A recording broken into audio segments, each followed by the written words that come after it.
του πολίτη. Όχι στην κάρτα του πολίτη. Όχι. Όλοι μαζί δυναμικά. Όσοι Χριστέ ο Θεός ο πανσόφους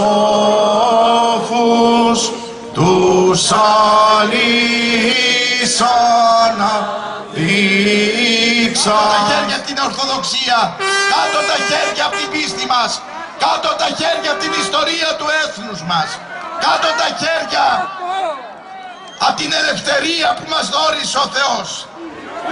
Επίσης,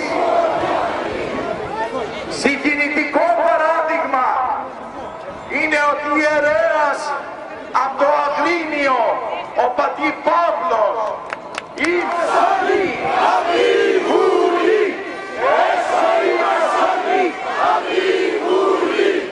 Ελλάδα σημαίνει Ορθοδοξία, Ελλάδα σημαίνει Ορθοδοξία.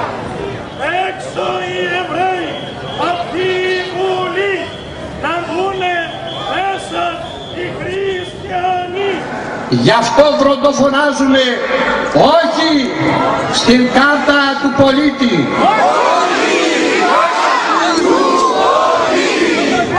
Όχι σε κάθε είδος ηλεκτρονικής κάρτας. Όχι στο σφράγισμα του θηρίου. Όχι στο 666.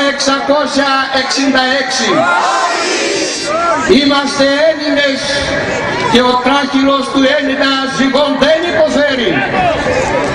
Είμαστε Ορθόδοξοι Χριστιανοί